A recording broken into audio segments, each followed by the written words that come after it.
L'Égypte, c'est les pyramides et les pharaons, c'est le full Moudamas et les hiéroglyphes. Et puis l'Égypte, c'est la beauté du Nil, c'est la force d'un peuple, c'est l'ampleur du Caire. Mais l'Égypte, c'est aussi le football.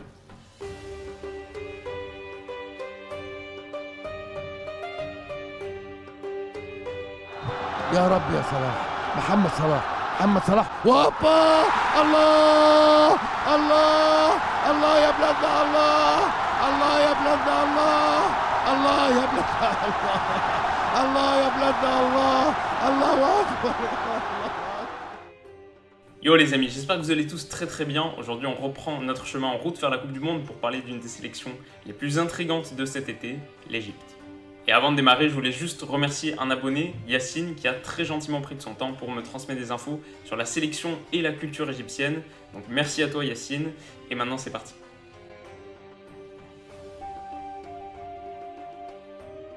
Alors le moins qu'on puisse dire, c'est que la phase de qualification de l'Égypte a été riche en émotions parce que placés dans un groupe E très compliqué en compagnie de l'Ouganda, du Ghana et du Congo, les pharaons ont bataillé dur.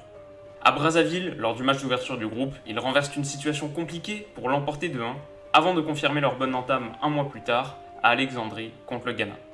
Et puis face à leurs poursuivants ougandais, ils vont d'abord concéder une courte défaite à Kampala, mais reprennent finalement la première place du groupe au match retour, remporté 1-0 grâce à un but de Mohamed Salah. Cette victoire est cruciale parce qu'un mois plus tard, les Ghanéens vont tenir l'Ouganda en échec. L'Égypte, elle, s'apprête à affronter le Congo et ce concours de circonstances favorables lui offre la possibilité, avec une victoire, de valider son billet pour la Russie à une journée de la fin des phases de qualification. Et dans un stade Borg El Arab en fusion, investi par 86 000 Égyptiens, record national d'affluence, Mohamed Salah va allumer la première mèche à la 63e minute d'un subtil piqué. Alexandrie s'embrase et le peuple égyptien entrevoit la lumière du mondial, mais à 5 minutes du terme, Bouka Moutou reprend un centre congolais et crucifie les pharaons. Un silence de plomb s'installe dans des tribunes dont le rêve est brisé, et puis, alors que l'espoir se meurt, au bout du temps additionnel, l'Égypte obtient un pénalty. Au bout de la chaussure de Mohamed Salah, il y a la délivrance d'un peuple et son pied ne va pas trembler. L'Égypte se qualifie pour la Coupe du Monde.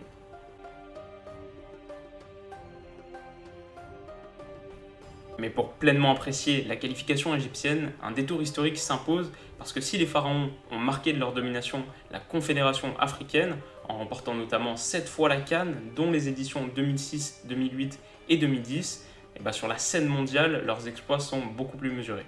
Premier pays d'Afrique à figurer en Coupe du Monde, grâce à sa participation en 1934, l'Égypte est éliminée par la Hongrie et ne retrouvera pas la lumière dorée du mondial avant l'édition italienne de 1990. Mais à nouveau, les coéquipiers de Hossam Hassan échouent en phase de groupe, un nul héroïque face aux Pays-Bas de Van Basten et Ruud Gullit, puis un précieux 0-0 contre l'Irlande, avait pourtant mis l'Égypte dans de bonnes dispositions, qui n'a besoin que d'une troisième égalité pour accéder au tour suivant.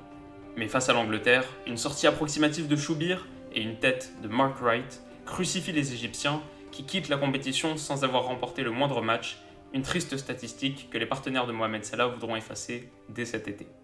En Russie, l'enjeu pour la sélection égyptienne sera fort, car au-delà du contexte politique national très tendu que l'on connaît, l'Égypte du foot est meurtrie depuis 2012 par le drame de Port Saïd, un affrontement entre supporters égyptiens qui avait conduit à la mort de 74 personnes et à l'interruption de la Ligue nationale pendant 2 saisons. Le traumatisme est persistant et ne pourra jamais vraiment disparaître, mais l'envie d'écrire une nouvelle page d'histoire, plus belle, et de redorer l'image du football égyptien est tangible. Et à cette fin, le 11 de l'Égypte emmené par Hector Cúper ne pratique pas un football flamboyant, mais peut compter sur une charnière centrale solide. Partenaires en club et en sélection, Ali Gabre et Ahmed Hegazi de West Bromwich forment un duo intéressant sur lequel l'Égypte comptera en Russie. Un poil plus haut, Mohamed El-Neni d'Arsenal est la deuxième star de l'effectif, milieu travailleur, gratteur de ballon infatigable et capable même d'évoluer au poste de défenseur central. Il est le contrepoids parfait d'Abdallah El Saïd, milieu offensif précieux qui a inscrit 2 des 8 buts égyptiens lors de la phase de qualification. Enfin, la ligne d'attaque compte un joueur au surnom particulier, Mahmoud Hassan Trezeguet, qui sera un des atouts offensifs de l'Égypte, mais le pharaon des pharaons est évidemment Mohamed Salah, qui a 25 ans déjà, est sûrement le meilleur joueur de l'histoire de son pays. Qualifié pour la finale de Ligue des Champions, élu meilleur joueur de l'année en Première Ligue et prétendant très sérieux pour le Ballon d'Or, Salah marche sur l'eau cette saison et il sera en Russie le guide de toute une nation.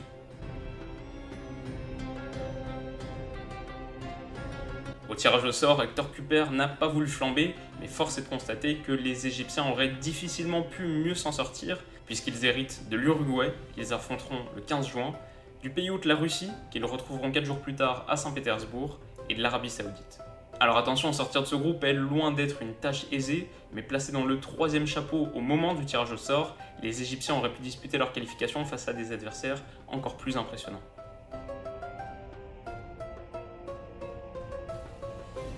Et donc pour mon prono, j'ai longtemps hésité parce que dans des registres tout à fait différents, la Russie et l'Égypte sont, à mes yeux, au coude à coude pour obtenir la 2e place de ce groupe A. Les Russes partent a priori favoris et les équipes organisatrices obtiennent souvent de très bons résultats en Coupe du Monde, mais j'ai pronostiqué une qualification surprise de l'Égypte. Je dis une surprise parce que leur jeu est pas exceptionnel, mais, et ok c'est pas très original de dire ça, mais je vois Salah réussir une grande Coupe du Monde, tirer tout son groupe vers le haut et écrire une superbe page du football égyptien. Je les vois donc terminer 2e derrière l'Uruguay et se qualifier pour les 8e. Et vous, qu'est-ce que vous en pensez? Qui est-ce que vous voyez sortir de ce groupe A? Et si Liverpool gagne la Ligue des Champions ce week-end et que ni le Portugal ni l'Argentine ne gagnent la Coupe du Monde cet été, est-ce que Salah pourrait obtenir le Ballon d'Or 2018? Faites-moi savoir tout ça dans les commentaires. Pour être aussi musclé qu'un tacle d'El Neni, Objectif Coupe du Monde a besoin de votre soutien. Alors si cette vidéo vous a plu, n'hésitez pas à mettre un gros like. Et pour ne pas rater la prochaine, vous pouvez, comme d'habitude, vous abonner à la chaîne, c'est gratuit et c'est une super manière de m'encourager. À demain.